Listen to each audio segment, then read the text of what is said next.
Okay, some programming stuff, and for you guys that are Feed the Cats people, you know this stuff, and I've been doing this. Probably the thing that really influenced me the most was BFS.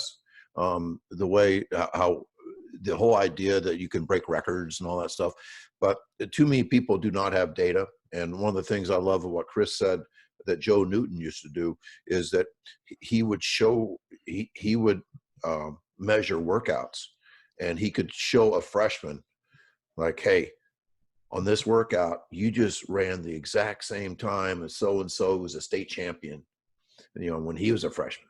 So I think you really need to have data. We measure everything. We measure all of our lactate workouts, all of our sprints. We measure bounds. We measure single-legged bounds, standing long jump. We measure everything. We record, rank, and publish. This is important. I think that in a programming sense, that I would train everybody to be fast. And over the years, when I first got to Plainfield North, we only had 3 guys under 460 in the 40, and then we were at 8, and then we're at 12. But I don't think, they say that, if you see a turtle on a fence post, it didn't get there by accident. Well, I don't think averaging about 30 guys 460 or better in the 40 is an accidental thing. We do not have the type of population at Plainfield North that you would think would be, like one of the fastest schools in the state, but yet we kind of have been, and it's because we have really worked to make speed the priority.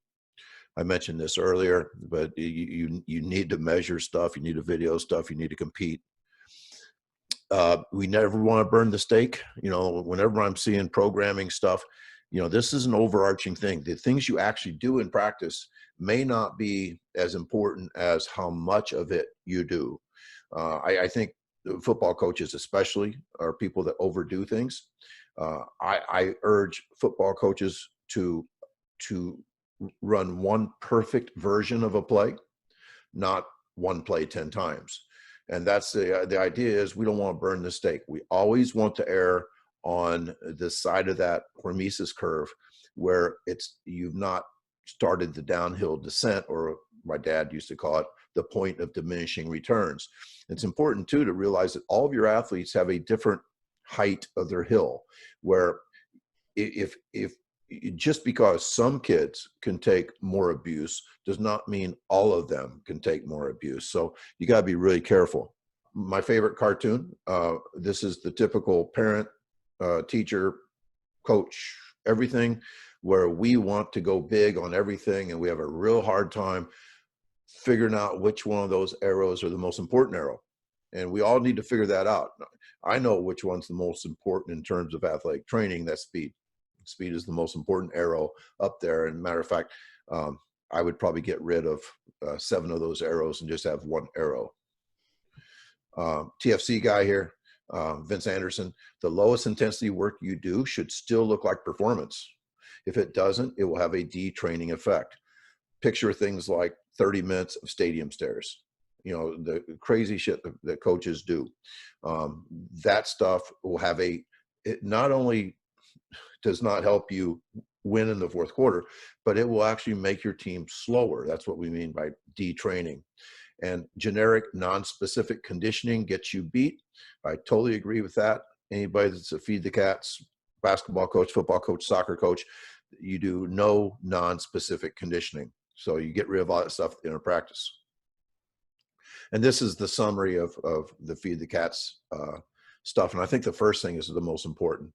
I think the average sports team undergoes moderate exercise throughout the week. Lots of it, long and hard. It's hard because it's so long.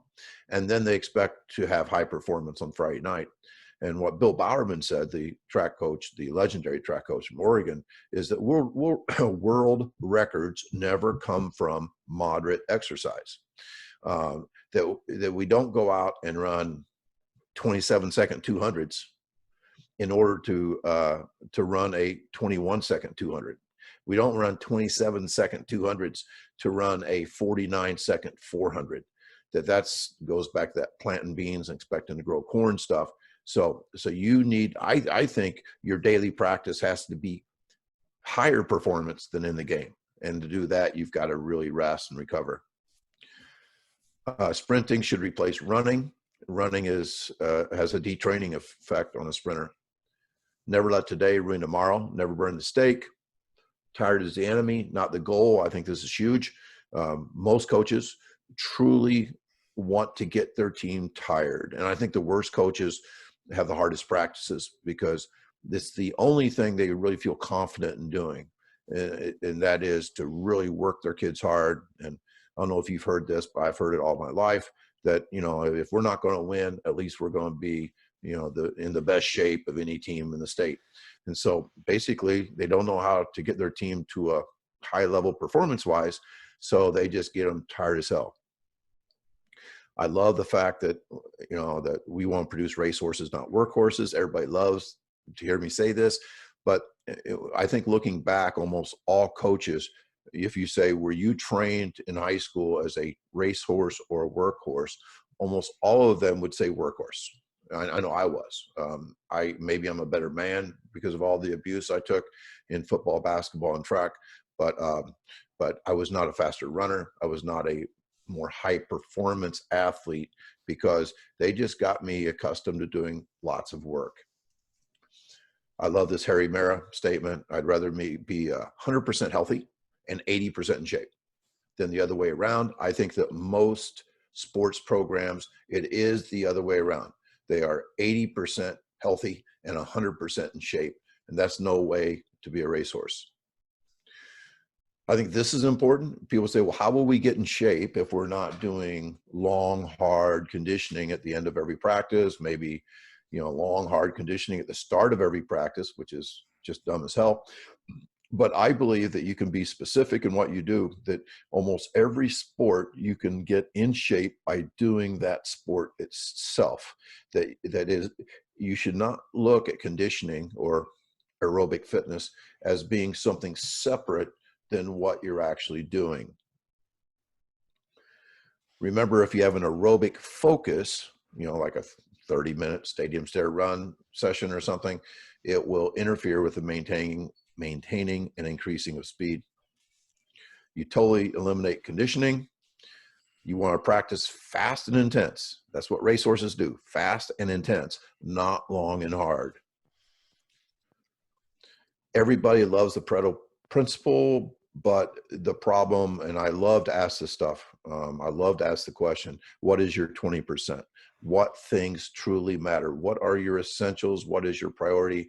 You know, it's like Chris has a catalog like 10,000 pages long. But if you ask him, you know, what is the thing? He can always give you a quick answer because he has things prioritized. And I think all really good coaches do. You want to do less but achieve more. I think that anytime you instead of going 70 minutes in the weight room, if you say you're going 35 minutes, you're going to have a weight room session 2 or 3 times better than the full amount. That you want to squeeze the time down to force a more intentional outlook from your kids, to have more enthusiasm. My father is a basketball coach. Anytime we had a big game, regional week, sectional week, things like that, he'd say, okay, we're cutting practice down to 70 minutes and we're not doing any conditioning. And it was a bloodbath. You know, we practiced harder than we've ever practiced ever during that time. And the question that I ask him at the age of 84 now, why didn't we do that every week? The foundation, this is something that's kind of cool. And people say, well, what's your main priority? And I say, well, high speed. And I said, what's your second? And he goes, rest, recovery, sleep. That's really pretty smart. But I think rest, recovery, and sleep has to be number one, because you cannot be fast without doing those things. If your racehorse is tired and you know, like lumbering into a workout, you're not going to get anything out of that racehorse.